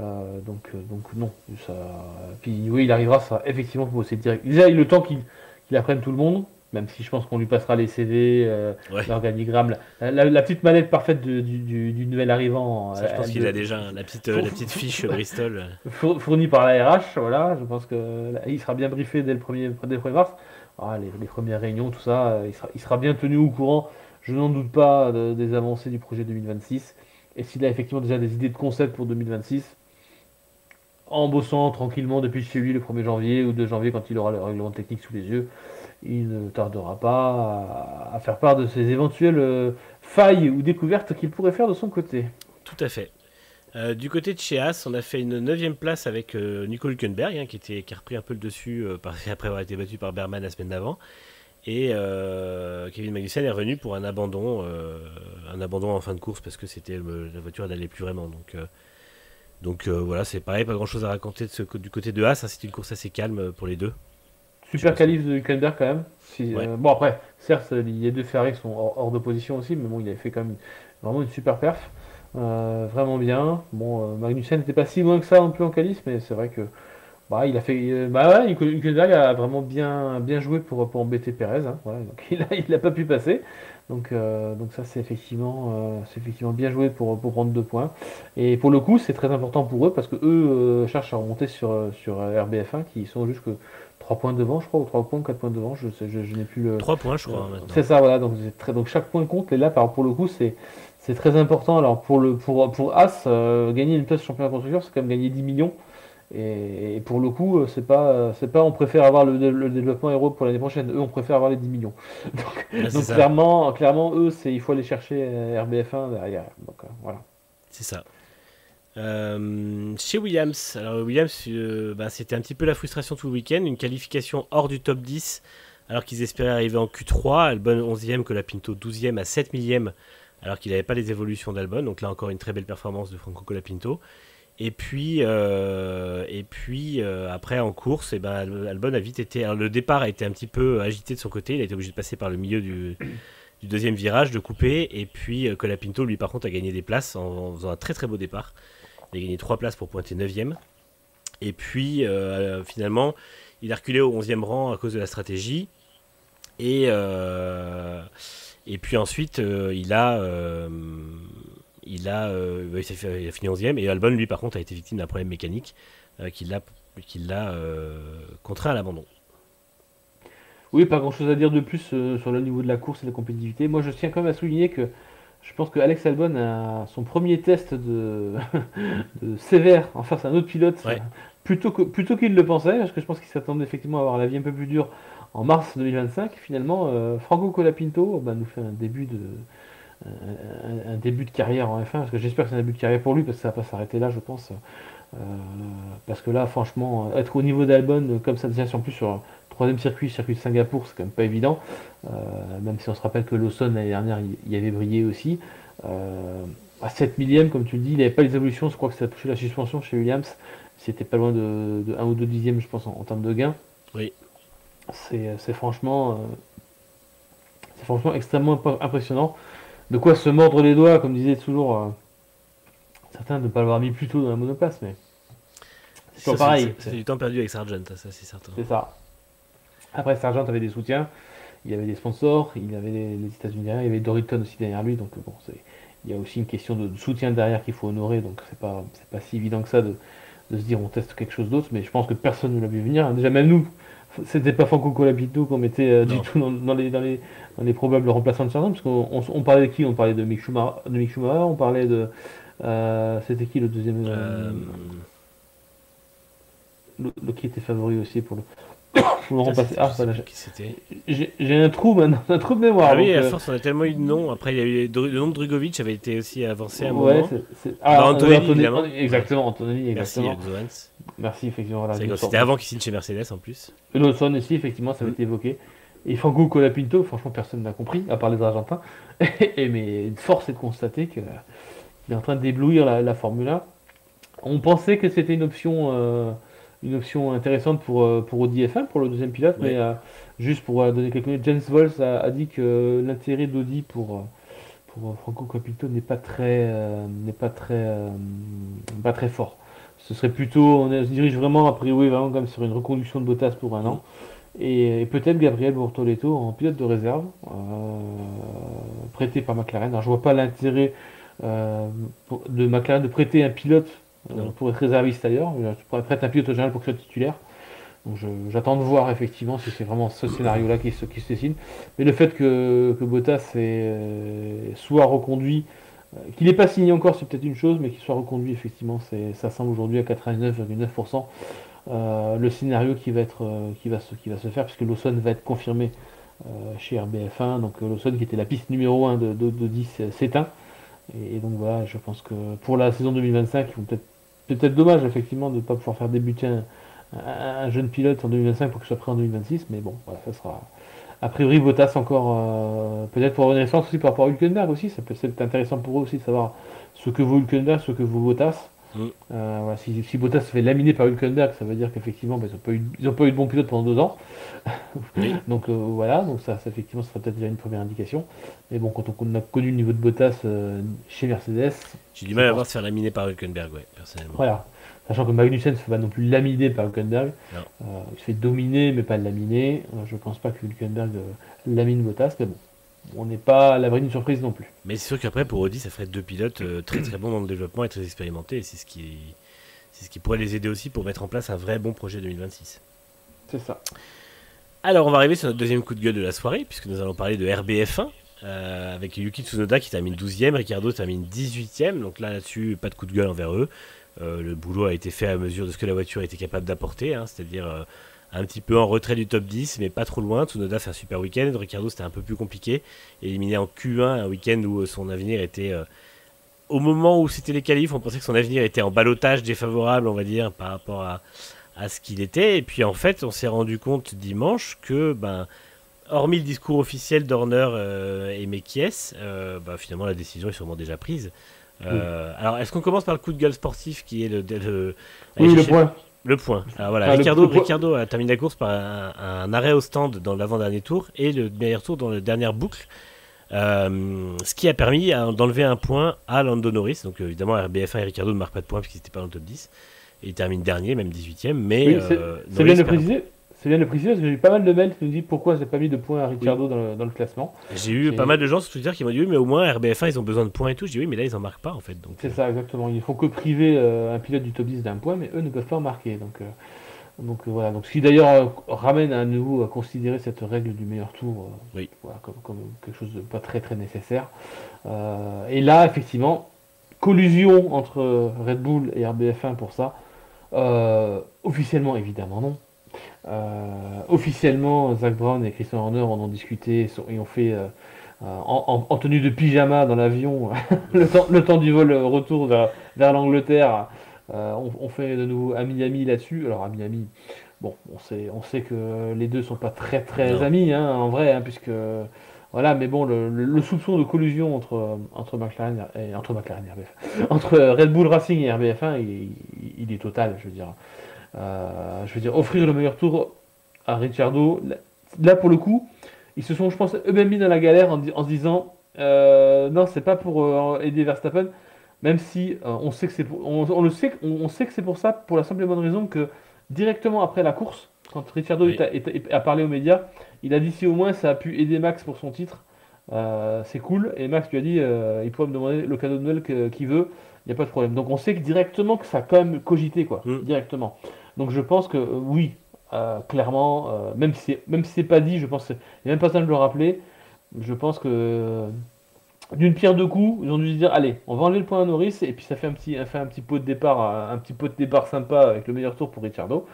Voilà, mais du coup, ils ont été obligés de s'expliquer là-dessus, en disant, Oui, ouais, mais c'est comme c'est peut-être sa dernière course. Donc voilà, donc ça prouve effectivement que tout ce qu'on a dit en termes de rumeurs sur le fait qu'il pourrait se faire évincer en cours de saison, ne pas finir la saison, tout ça, en fait, en une seule phrase, en une seule action, tout cela s'est révélé vrai d'un coup. ouais, Il n'y a même pas besoin d'attendre l'annonce, le truc post-Singapour, tout ça. En fait, c'est acté. C'est toutes ces rumeurs, tout ce qui a circulé sur le fait qu'il risquait d'être évincé. On ne savait pas si c'était à Singapour ou à Austin. Ça va arriver. Voilà, on attend bien le sûr. communiqué, je pense, peut-être dans la semaine, peut-être la semaine prochaine, je ne sais pas quand est-ce qu'il tombera. Mais malheureusement, je pense que Daniel Ricciardo a vécu sa dernière course en F1, ou peut-être avec un grand élan de mansuétude, si Lawson a bien 5 courses à faire à son contrat, il fait les 5 prochaines et en offre une petite tournée d'adieu à Ricciardo à Abu Dhabi. Ou à Vegas, Euh, puisque Ricardo ouais, aime bien Vegas. voilà, c'est ça. Sinon, c'est extrêmement. Voilà, bah, on va rentrer du coup dans le deuxième coup de gueule.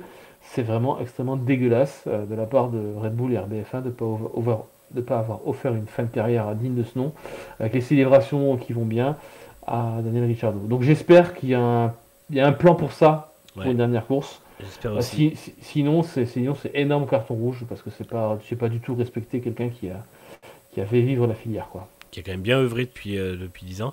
Et le truc, c'est. Ricardo a été interviewé après donc, par F1 TV. Et ils lui ont demandé ils lui ont dit ouais, on a vu que vous êtes resté quelques secondes dans le cockpit, un peu posé à la fin et tout ça.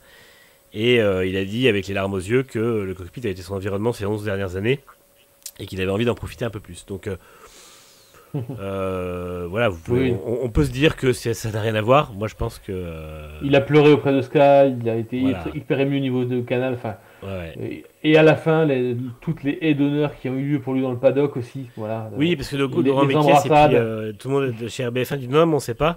Mais RBF1 lui a quand même organisé une aide d'honneur pour son retour du Mediapen dans le motorhome. Donc voilà, je pense que malheureusement c'est comme ça. Et quitte à faire ça, eh ben, ils auraient dû l'annoncer. Si vraiment il a plus de course à disputer, s'il en reste encore une, alors pourquoi pas, dans ces cas-là, ok.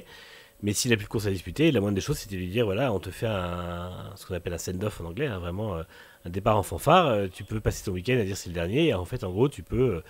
Il aurait pu se faire un dernier kiff avec les fans, parce qu'en plus les fans à Singapour viennent devant le muret des stands après la course pour essayer d'avoir des autographes, donc il aurait pu se faire un dernier bain de foule et tout ça. Donc il y avait vraiment de quoi faire quelque chose de très sympa. Et bah, en fait, ils ont juste. Si vraiment il a plus de course, encore une fois, je mets à ce si, puisqu'on verra ce que l'avenir réserve, mais s'il n'a plus de course à faire, ils ont vraiment juste craché sur ce qu'il leur a apporté depuis 12 ans. Parce qu'il ne faut pas oublier que Ricardo a fait d'excellentes saisons, enfin de très bonnes saisons chez Toro Rosso, et a fait d'excellentes saisons chez Red Bull entre 2014 et 2017, donc 2018 même. Donc voilà, En tout c'est cas, un peu triste. en tout cas, s'il y a une course d'adieu, il n'est pas au courant, puisque sinon il n'aurait pas été aussi ému que ça, je pense. Exactement. Donc ça Et veut dire que c'est pas décidé peut-être, voilà, mais je pense que les termes exacts de comment ça va se passer sont pas décidés, d'où le fait qu'il n'y ait pas d'annonce, mais ils auraient pu au moins lui dire voilà, c'est possiblement la dernière, et puis après c'est pas grave, au pire tu en refais une derrière, c'est pas non plus la fin, mais voilà, c'est après pas. c'est pas forcément la fin de sa carrière en F1, puisqu'il n'a pas dit non plus qu'il apprenait sa retraite. Oui, Ce qu'on sait déjà, c'est qu'il acceptera pas d'être réserviste de Red Bull ouais, et de, et RBF1. de RBF1. Comme si vous avez pu le lire ce matin sur Next Gen Auto, il y a un petit mot de Marco comme qui dit quand même que ça sera plutôt Isaac Hadjar qui aura ce rôle l'année prochaine. Donc ce qui veut bien dire que Liam Lawson sera promu.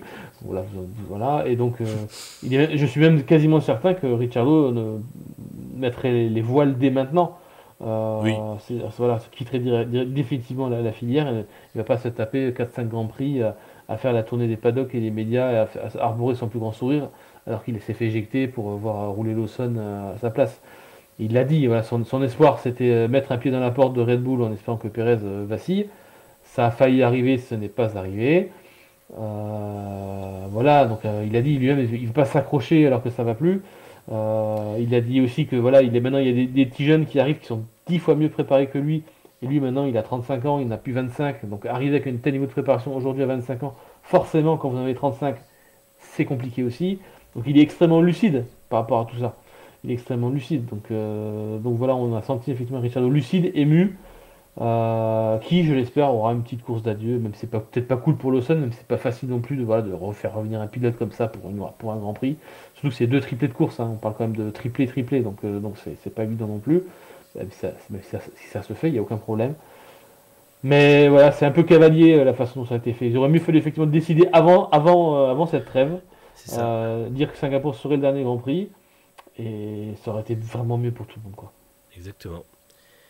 Donc voilà, c'est vrai que. Bon, après, on n'attend pas non plus une grande élégance du clan Red Bull généralement sur ce genre de sujet.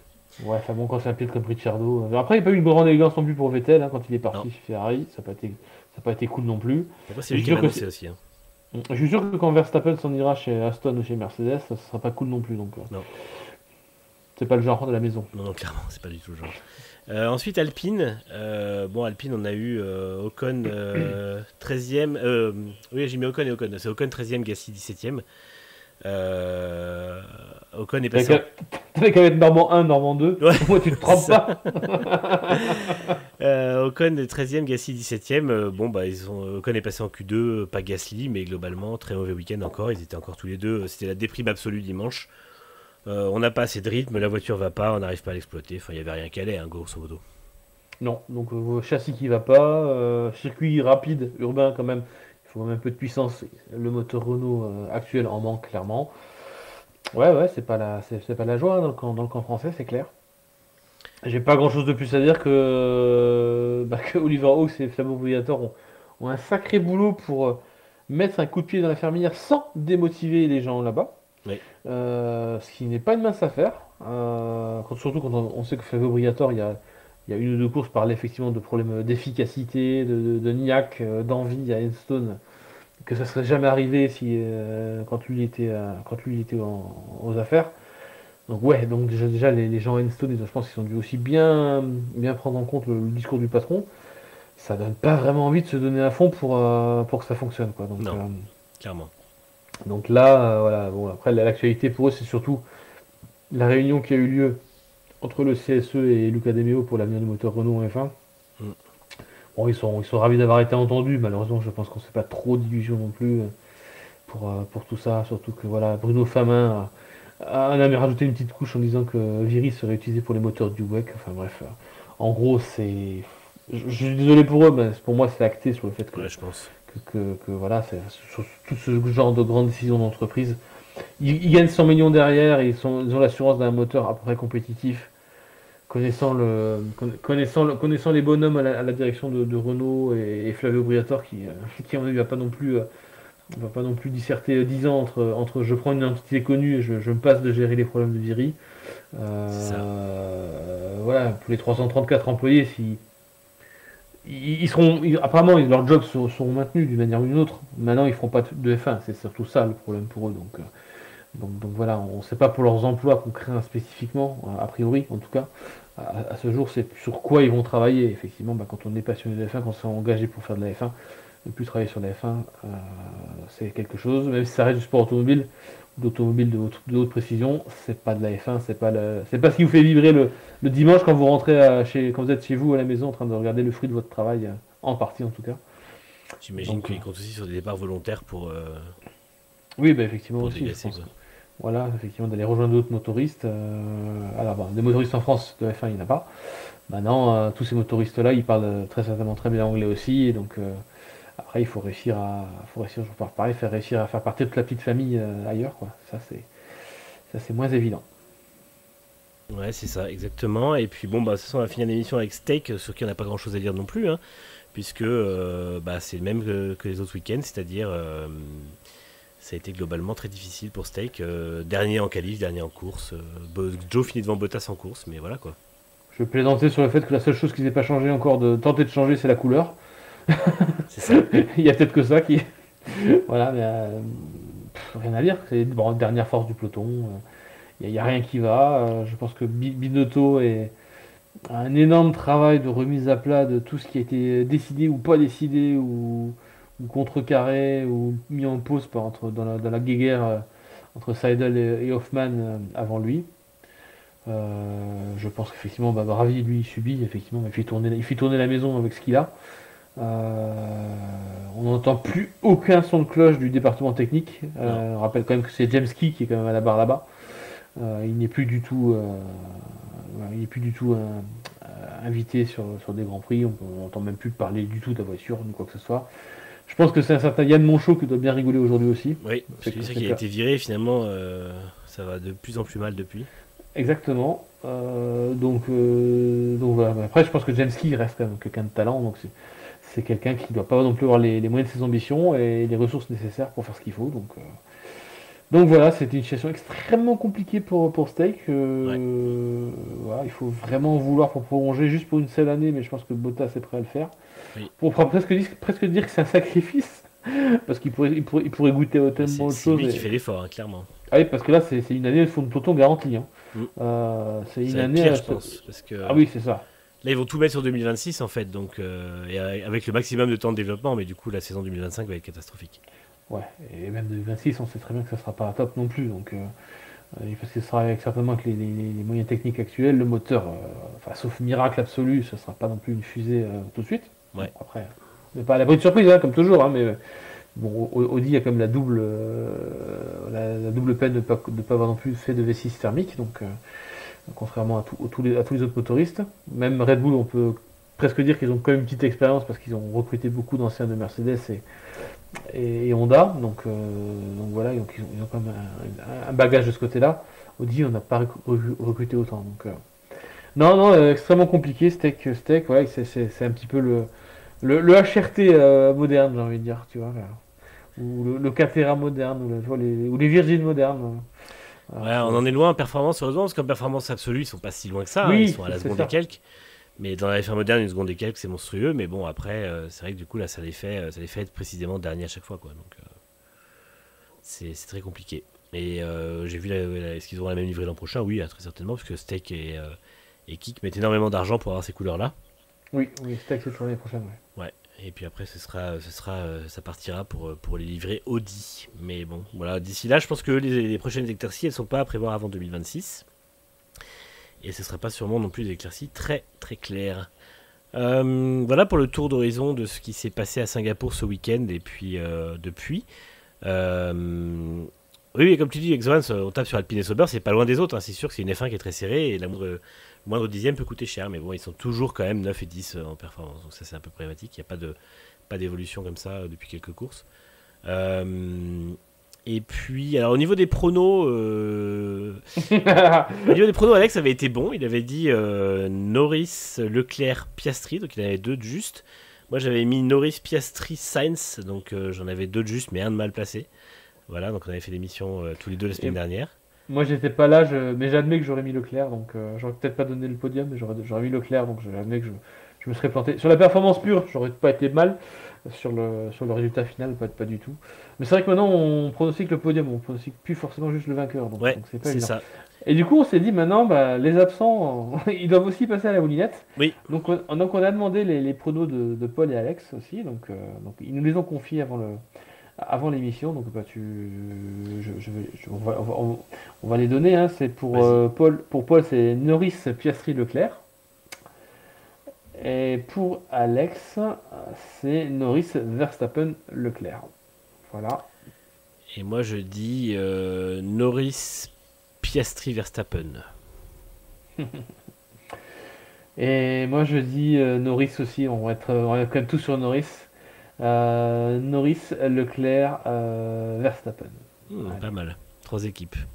Voilà, pour histoire de. Voilà le petit trou qu'il faudrait réussir. Il n'y a pas un sprint aussi? Ah Alors, oui, ça, c'est vrai qu'il y a un sprint aussi. Voilà.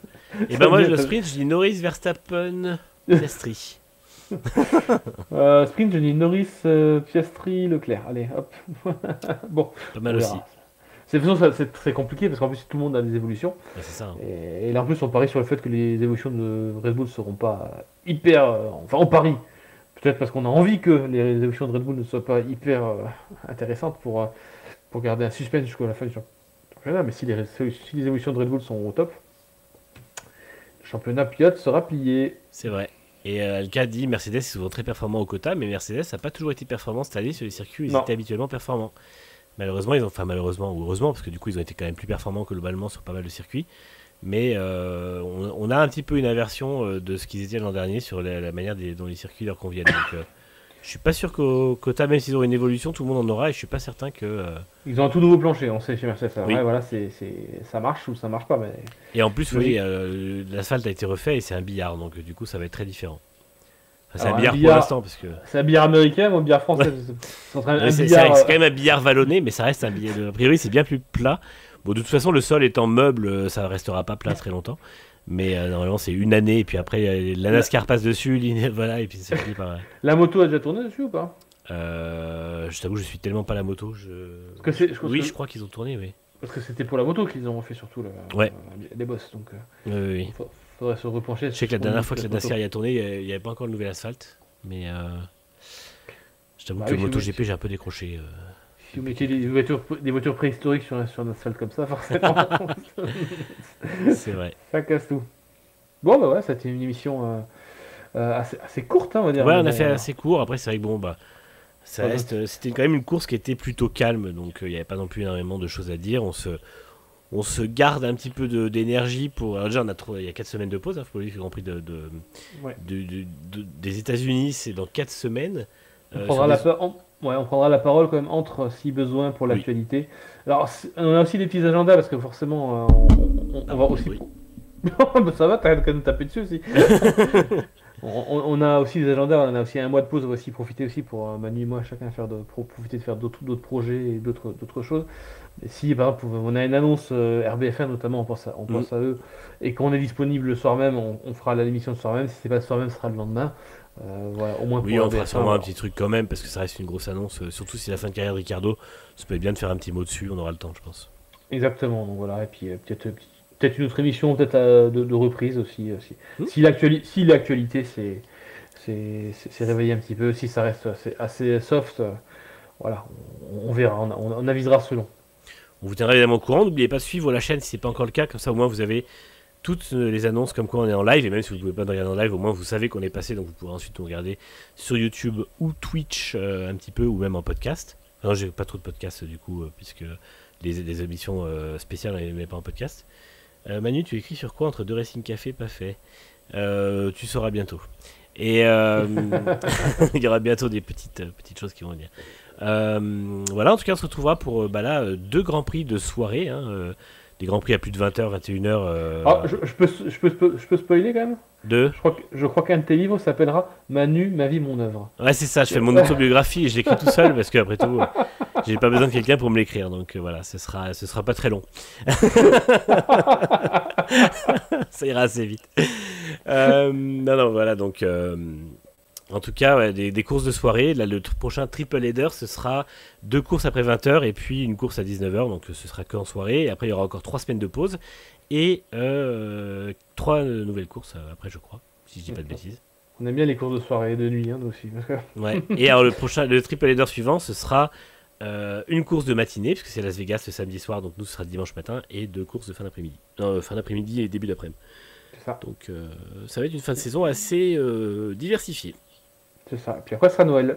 Déjà, Voilà, c'est ça. quasiment. Et puis après, ce sera les essais hivernaux de la saison 2025. On aura peut-être quand même aussi, on peut le dire, une course de rookies. Oui. Entre 10 rookies. Ça a quand même l'air de se préciser, de se valider. Donc on aura les 10 voitures en piste. Je crois que ce sera mardi ou mercredi. Je sais pas quand est-ce qu'ils feront cette course-là.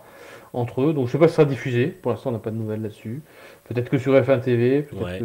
Voilà, c'est parce que effectivement, je pense pas qu'ils veuillent garder tout le temps les gens de Canal ou d'autres télé. Voilà. Ou peut-être qu'il y aura un diffuseur qui restera pour diffuser sur F1 TV. Pas de nouvelles encore évidemment sur qui sera mobilisé, mais on vous le dira. J'ai prévu un petit article dans le courant de la semaine ou ce week-end sur qui peut participer pour le compte des 10 équipes Tout à fait. le plus probablement à cette course-là. Et pour répondre à Yves sur le chat, il prévoit combien de tours? Ce serait un sprint. Oui, c'est ça. 100 km. Et bien voilà pour le tour d'actualité de la Formule 1. De toute façon, comme on vous dit, on se retrouve si jamais il y a des choses d'ici là. Hein. Et puis, portez-vous bien pendant ces 4 semaines. Profitez un petit peu de l'absence de F1 pour passer des dimanches un peu plus calmes.